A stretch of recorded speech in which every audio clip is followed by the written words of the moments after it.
ESB news, सच्चाई के साथ।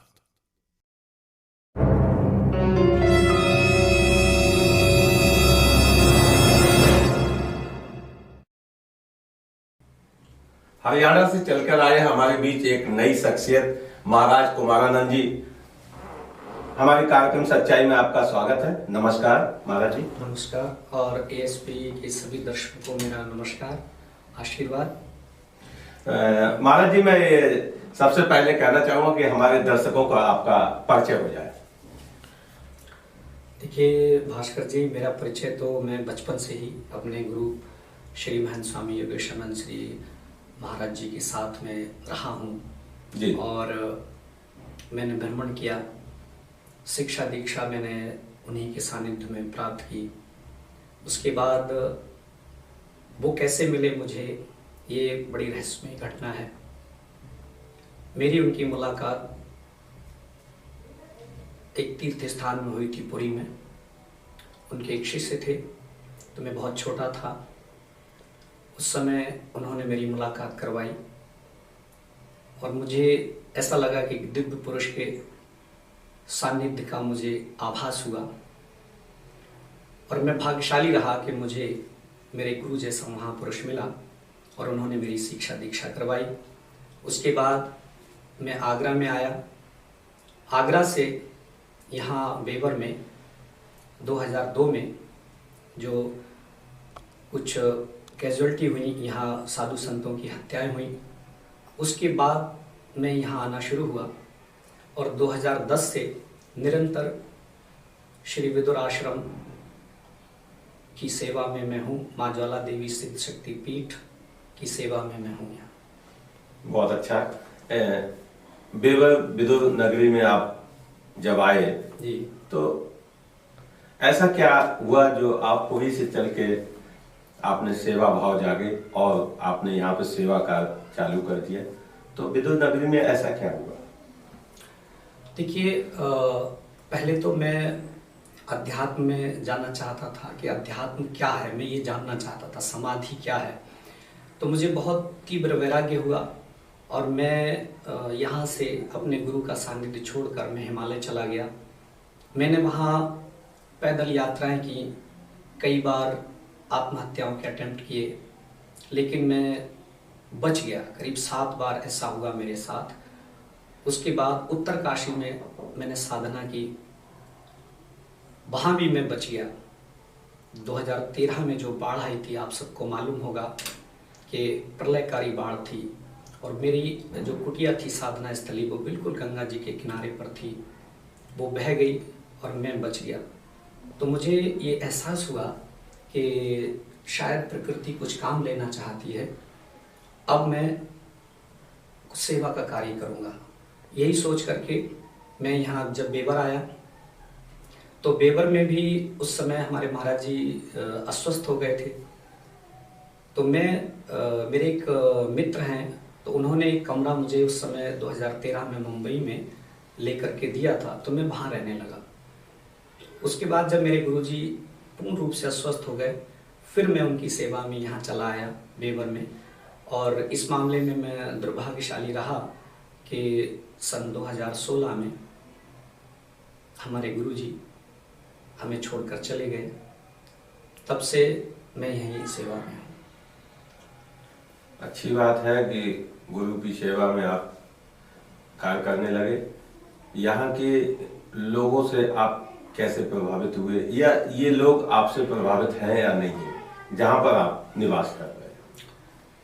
मैं 2010 में अपने गुरुजी की सेवा में मैं था कुंभ में जी।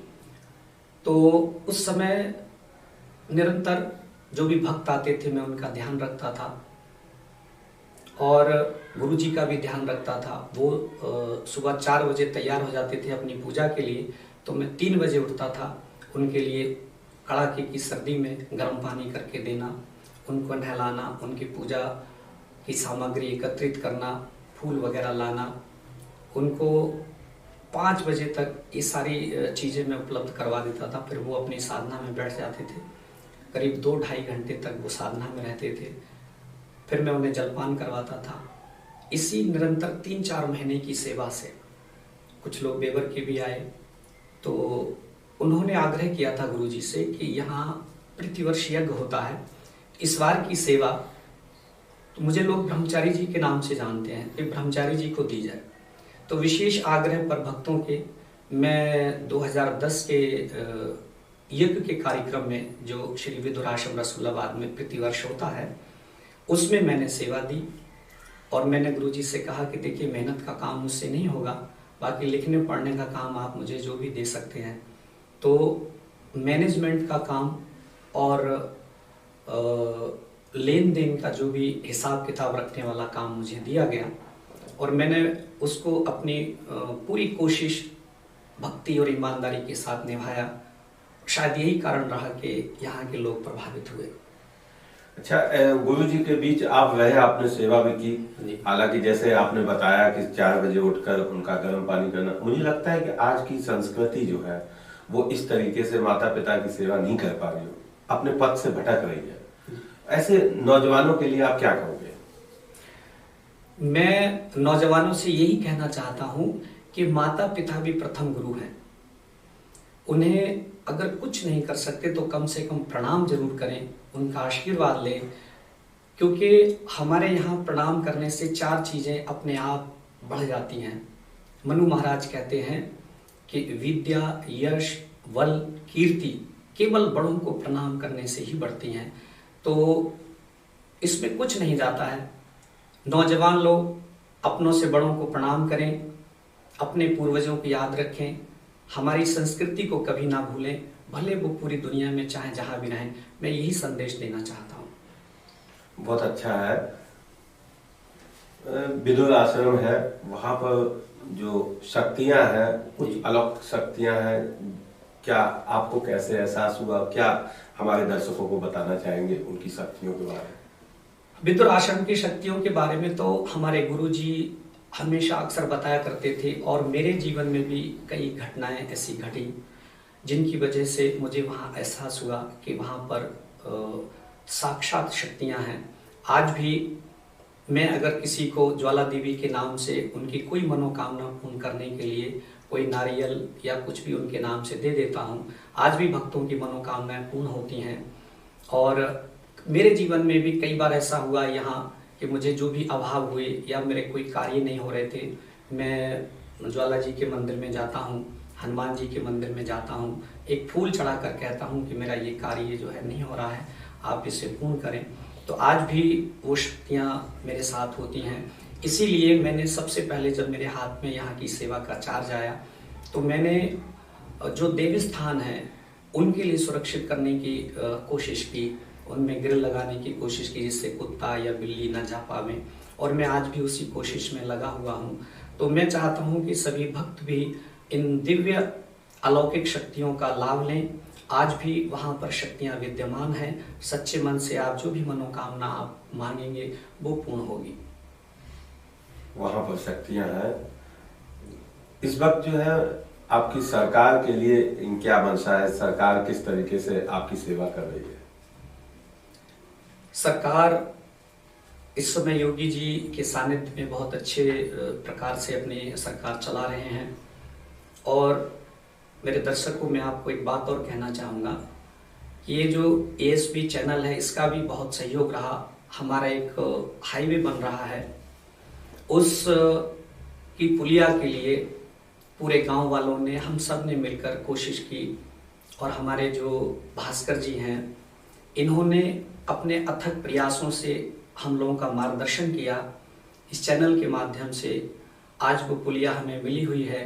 इसलिए मैं भास्कर जी का और इस चैनल को देखने वाले सभी दर्शकों भक्तों के लिए आशीर्वाद देता हूं कि आज इस चैनल की वजह इन्होंने अपनी आवाज़ एक बुलंद तरीके से उठाई और सही तरीके से हम सबको गाइड किया कि भाई इस तरीके से आप अपनी बात प्रशासन के सामने रखो।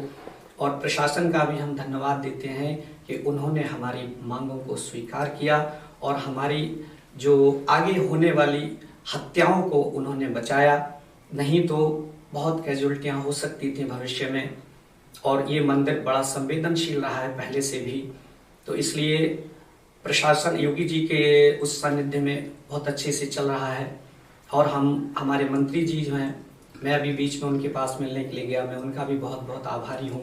हमने अपनी बात रखी सिक्योरिटी के लिए, उन्होंने तुरंत असलहा मुहैया कराए, हमारी बात सुनी और हमारे लिए जो जो चीज़ें ज़रूरी थी वो मुहैया कराई, उन्होंने उपलब्ध करवाई। तो इसलिए मैं सभी का आभार व्यक्त करता हूँ, इस चैनल का, भास्कर जी का, प्रशासन का और हमारे योगी जी का, कि वो साधु संतों के लिए और पब्लिक के लिए बड़ी अच्छी योजनाएं ला रहे हैं, अच्छे से शासन चला रहे हैं। मेरी शुभकामनाएं हैं कि वो इसी तरह से प्रदेश की और देश की सेवा करते रहें। आप जैसे योगी जी का धन्यवाद दिया, सरकार बहुत अच्छी चल रही है। पिछले शासनों में जो है लूट, हत्या, डकैती जैसी तमाम चीजें आई। इस शासन में आपको कितना ग्राफ गिरा हुआ नजर आया, कैसा लगा आपको? देखिए भास्कर जी, मैं ज़्यादा इन सब चीज़ों पर टिप्पणी नहीं करता हूँ, मेरा आध्यात्मिक मार्ग रहा है। लेकिन हाँ, जो मैंने न्यूज़ चैनलों से या आप लोगों के माध्यम से, अखबारों से जो जाना, उसमें मैंने यही देखा कि क्राइम में ग्राफ बहुत कम हुआ है, रेप केसेस में क्राइम कम हुए हैं और लूटपाट के केस कम हुए हैं। तो इस तरीके की घटनाएं का जो ग्राफ है वो कम हुआ है। अभी पिछले समय जो है कोविड-19 जो है चला, बेहद गंभीर समय निकल गया। आपने उसमें किस तरीके से क्या विचार? मैं तो उस समय आश्रम में ही रहा, लोगों को हमने गाइड किया।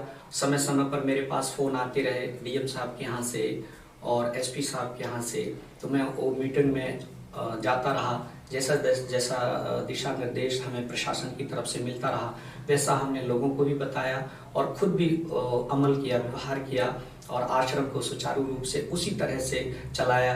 उन्होंने कहा घंटे आप बंद कर दो, वो हमने बंद कर दिए। सैनिटाइज करें समय समय पर, वो सब हमने किया। लोगों के जूते चप्पल बाहर उतरवाएं, वो सब हमने किया। मतलब जो हम सुरक्षा की दृष्टि से कर सकते थे वो हमने गाइड भी किया और प्रशासन के साथ मिल करके भी हमने काम किया। जिस तरह से दिशा निर्देश आए वैसे हमने काम किया। बहुत अच्छा आपने कार्य किया। कोविड-19 के समय 2020 तो बहुत लोगों के लिए ठीक नहीं रही, जहाँ तक अब 2021 में आप जो है, जो नया समय आ रहा है, नए युग मान लीजिए, बहुत बड़ी जो गड्ढा एक तरीके से कह दे, उस गड्ढे से निकलने की कोशिश कर रही है प्रजा, आज जनता। कोई ऐसी बात बताना चाहेंगे दर्शकों को जिससे जो है वो जागरूक हों, आगे बढ़ने की नीति बनाएं? उसमें ऐसा है कि एक ऐसे समझो कि एक पूरा दुनिया के ऊपर एक विपत्ति का समय था 2020। अभी हम सब लोग उससे बाहर निकल रहे हैं। आप विश्वास के साथ अपना काम करिए और जो जो आर्थिक नुकसान या जिस तरीके की हानियां हुई हैं उनको फिर से रिकवर करिए और आगे की सावधानियां रखकर सरकार की तरफ से जो गाइडलाइंस आपको मिलती हैं उनको फॉलो करते हुए, अपने स्वास्थ्य का ध्यान रखते हुए, अपने बच्चों की शिक्षा का ध्यान रखते हुए अपने जीवन को आगे बढ़ाएं। क्योंकि चरैवेति चरैवेति, चलना ही जीवन है, रुकना ही मृत्यु है। तो हमें और आपको चलते रहना है, निरंतर चलते रहना है, अच्छे सोच के साथ चलते रहना है और समाज कल्याण के कार्यों को करते हुए आगे बढ़ते रहना है। संत जो है एक अलग धारा प्रभावित जो है चीजों से अलग काम करते हैं। जो धारा बहती है उससे विपरीत संत कार्य करते हैं, क्योंकि समाज में तमाम चीजें ऐसी हैं, लोगों के लिए गाड़ियां, घोड़ा, संसाधनों के साथ जीते हैं। लेकिन संत जो है, संत एक ऐसा है कि वस्त्र की जरूरत नहीं है उसे, कोई सोने की जगह की जरूरत नहीं है। तो ये जो आपका जीवन है वो कैसे कट रहा है, कैसे काटा आपने? कुछ दर्शकों को इस तरीके की बात बताइए जिसमें आपको और हमारे दर्शकों को कुछ दिखे। देखिए, इसमें कोई बहुत रॉकेट साइंस नहीं है। आप मन के अंदर जो संकल्प करेंगे, मन उसी तरह से आपको स्टैंड अप करता है। तो हमने भी एक संकल्प किया था कि भाई हमें अध्यात्म जानना है, समाधि क्या होती है, समाधि में क्या अनुभव होते जी। हैं।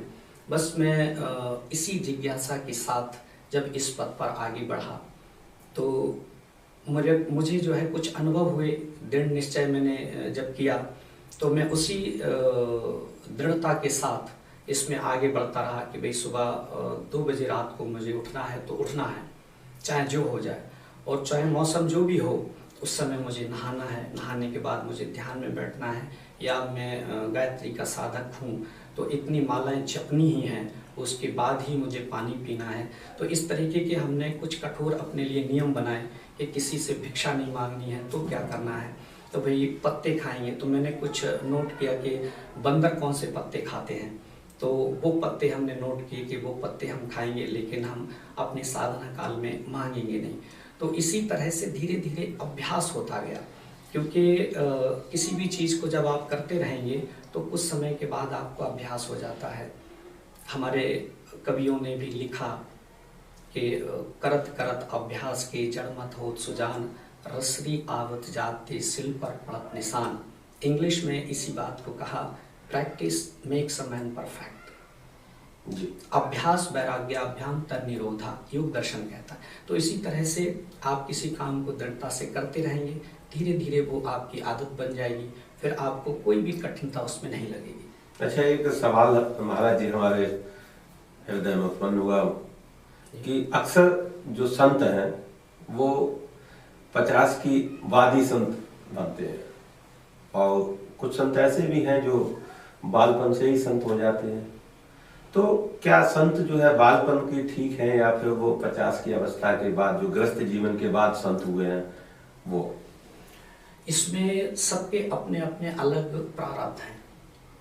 जैसे किसी जब मैं इस लाइन में उतरा तो मैंने ये अनुभव किया कि एक जन्म की साधना का प्रभाव नहीं होता, ये जन्मों जन्मों की साधना का प्रभाव होता है। तो जो बचपन से ब्रह्मचारी होते हैं उनकी पिछले जन्मों की साधनाएं आगे आती हैं, और जैसे ही वो संस्कार प्रबुद्ध होते हैं तो वो बचपन से ही उस तरह से हो जाते हैं।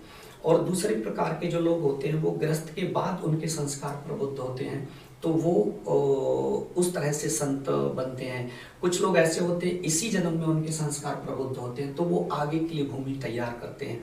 ये प्रश्न गीता में भी अर्जुन ने भगवान कृष्ण के सामने उठाया था। उन्होंने कहा कि भगवान, यदि कोई साधक है और साधना करते करते वो पदच्युत हो जाए, साधना ठीक से न कर पावे, तो उसका फल क्या है, परिणाम क्या है? तो भगवान ने अर्जुन से कहा कि उसका कोई परिणाम नहीं है। जहाँ तक वो साधक साधना को लेकर आया है और जहाँ से वो पदच्युत हुआ है, उसके बाद दूसरे जन्म में फिर वो किसी श्रीमंत के यहाँ या किसी धनवान के पुरुष के यहाँ वो जन्म लेगा, और जन्म लेने के बाद जैसे ही वो संस्कार उसका प्रबुद्ध होगा, वहाँ से उसका भजन शुरू हो जाएगा।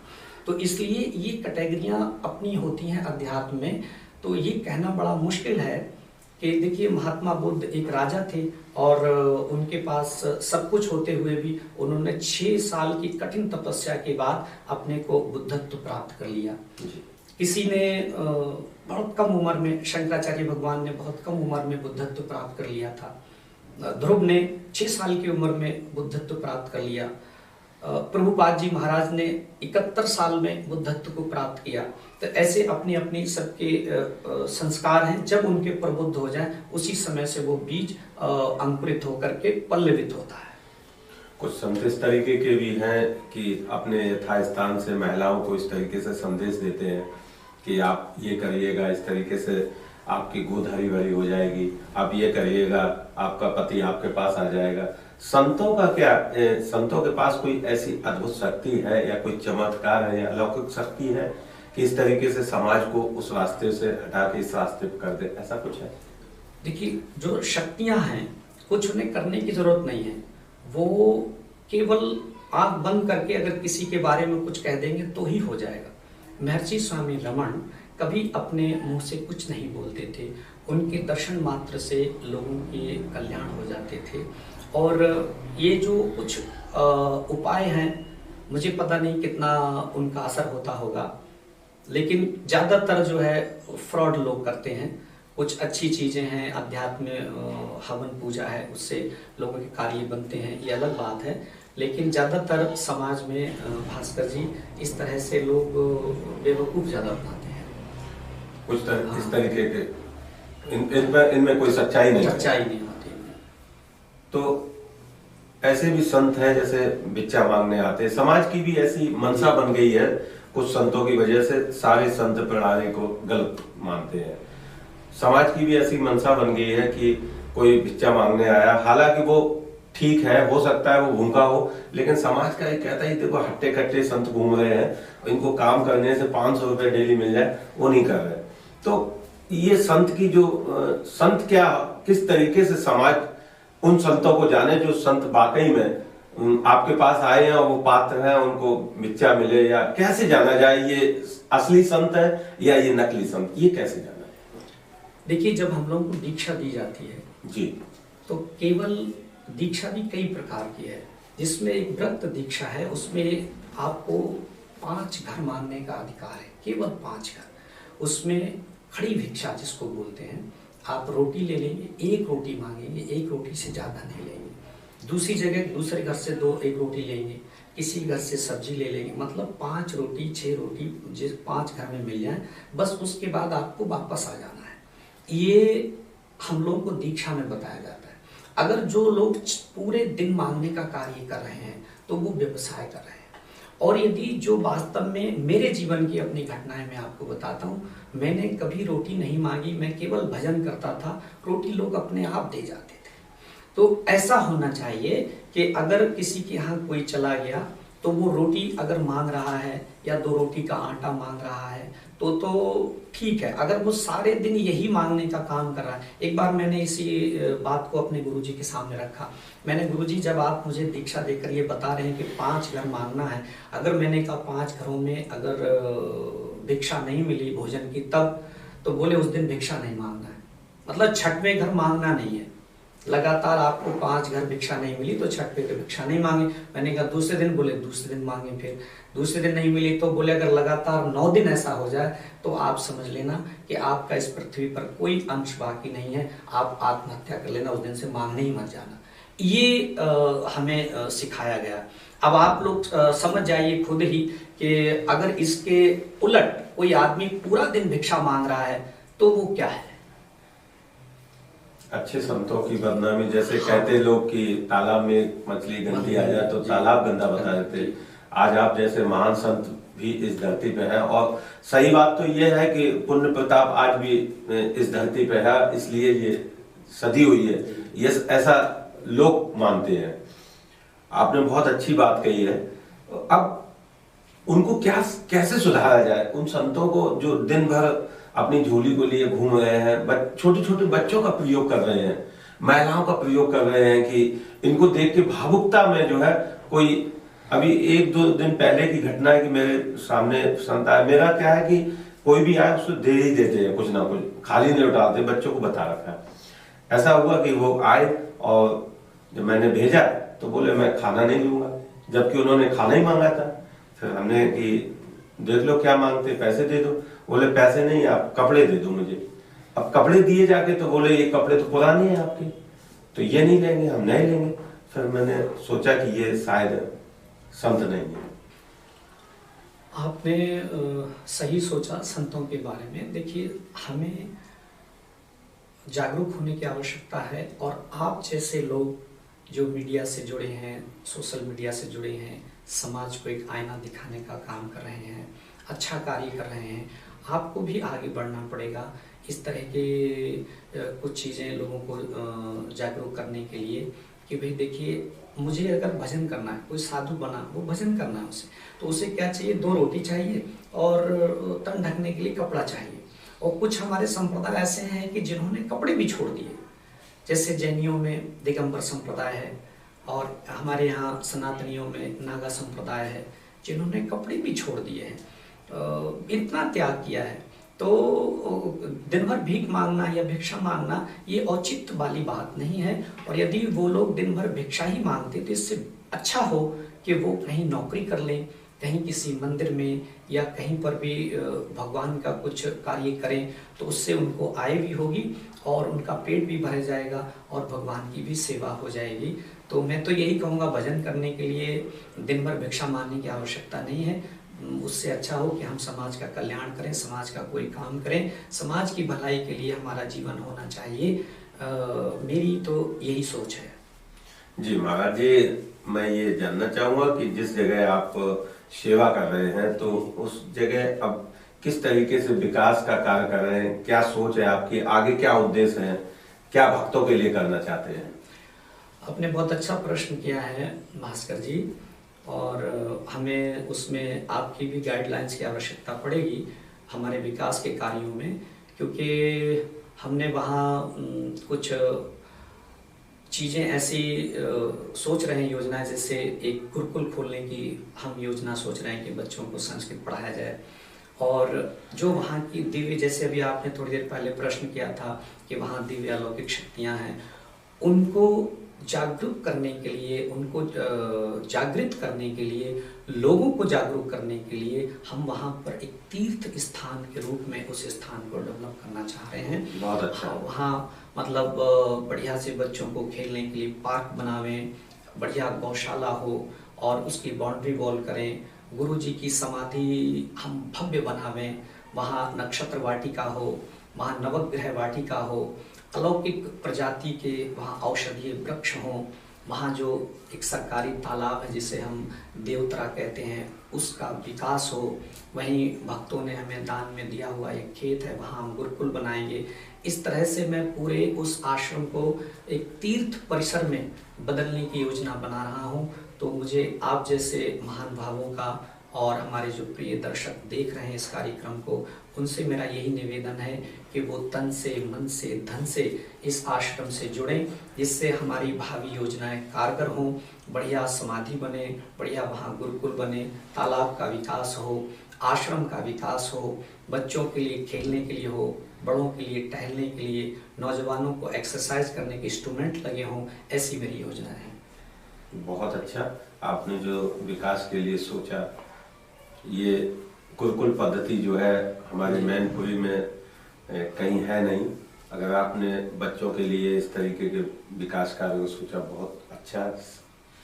आज जो कार्यक्रम सच्चाई है, इसमें आपने पूरी सच्चाई के साथ जो भी बात बताई हमारे दर्शकों को, दर्शकों ने बड़ी गंभीरता से आपके विचार भी सुने हैं और जो जो नई चीजें बताई हैं कि जो संत हैं वो इस तरीके से रहे, आपने पत्ते खाकर जीवन का यापन किया है, लोगों को बताया भी है, तो इससे बहुत अच्छा लगा। हमारे इस कार्यक्रम में सच्चाई में आपने समय दिया, बहुत बहुत धन्यवाद। बहुत बहुत धन्यवाद। एसबी चैनल के सभी दर्शकों को मेरा बहुत बहुत धन्यवाद, शुभ आशीर्वाद। आपने मुझे यहाँ बुलाया और आपके सभी दर्शकों ने मेरी बातों को सुना, मैं आपका बहुत बहुत आभारी हूँ। और एक बात मैं और बताना चाहता हूँ कि भास्कर जी के माध्यम से ये इस प्रकार के मेरा जीवन का पहला इंटरव्यू है और मैं चाहता हूँ कि आप सब लोगों को ये प्रेरणा का स्रोत बने और आप आश्रम से जुड़ें। बहुत बहुत आशीर्वाद।